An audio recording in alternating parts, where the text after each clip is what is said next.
It's me, Oboy. Ngayong araw po mga kaibigan, meron po kaming pagsamba.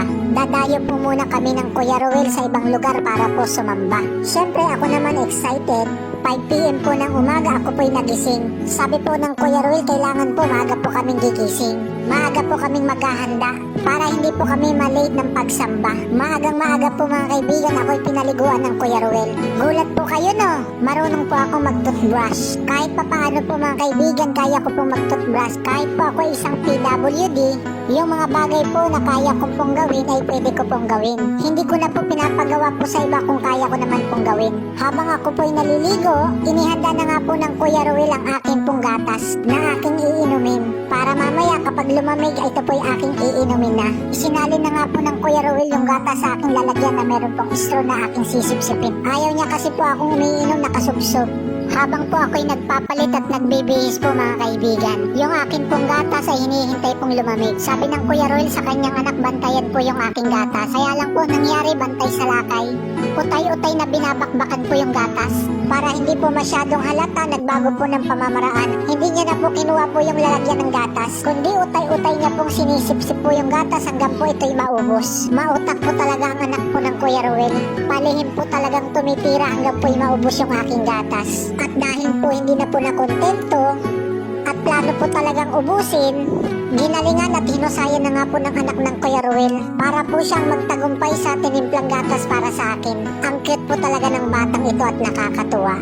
Sige, bakbak ba, inom pa hanggang maubos. Buti na lamang po may camera at huling-huli po ang ginagawa. Mataba po talaga ang utak ng Kuya Ruel. Habang po kami nakatalikod, binakbakan na nga po hanggang maubos. Pagkatapos ko nga po pala magbihis po ng short, ang Kuya Ruel naman po ang nagbihis po sa akin at nagsuot ng damit na akin pong gagamitin para sa pagsamba. Siyempre, kailangan po gwapo at maganda at komportable kasi haharap po tayo sa Panginoon at sasamba. Ang sarap po talaga mga kaibigan, nakatagpo ako ng bagong papa. Sabi po ng mga taong nakapaligid po sa akin, may bago na po akong papa. Mabait at nag-aasikaso po sa akin. Tinimplahan nga po ako ng Kuya Ruel ang panibagong gatas na akin pong iinumin at palalamigin. Every morning po talaga mga kaibigan, umiinom po talaga ako ng gatas. Kung mayroon pong gatas at kung wala naman po mga kaibigan, di wala. Ganun po talaga ang buhay. Minsan meron, minsan wala. Kailangan magtiis kung ano pong meron. Yun lamang po ang dapat pasalamatan. Ngayong taon lamang po ako mga kaibigan na nakakainom sa ganitong lagayan. Kasi sa mahabang panahon, ako po'y umiinom na nakasubsob.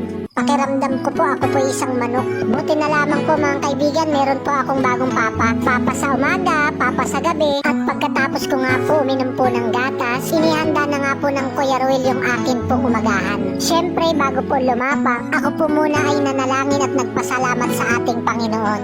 Para ang blessing ay patuloy na ipinagkaloob sa atin ng Panginoon. At inumpisahan ko na nga pong bumakbak. Pagkatapos po namin kumain at dumating na nga po ang tamang oras ng pag-alis po namin. Kinarga na nga po ako ng Kuya Ruel. At utay-utay po kaming bumaba po sa bundok. Pakiramdam ko po mga kaibigan, ako po yung panganay na anak ng Kuya Ruel. Yung mga tao pong nakapaligid po sa amin at nakatingin, natutuwa po sila kapag po ako'y pasan-pasan ng Kuya Ruel. Dahil po ang trato po sa akin parang tunay na anak. At pakiramdam ko po mga kaibigan, nakasumpong ako ng tunay na tatay. Samantalang po mga kaibigan, magkaedad lamang po kami ng Kuya Ruel. Ako po ay 30 years old at ang Kuya Ruel po ay 30 years old. Buti na lamang po mga kaibigan, ang Kuya Ruel po ay malakas at kaya po akong buhatin. Kasi sabi sa akin ng Kuya Ruel, mabigat din po pala ako. Ngayong umaga po mga kaibigan, ang anak at tatay ay parehong gwapo. Diyos lang! Ang araw na lagi ko pong hinihintay ay yung pong araw po kami sasamba po sa Panginoon. Lagi po akong excited, lalong-lalo na po mga kaibigan kung kami po ay sisimba po sa ibang lugar. At least po kahit papaano makakagala na at makakakita na naman po ako ng ibang environment. Sana dumating din po yung panahon na maranasan nyo din po na ako'y buhatin.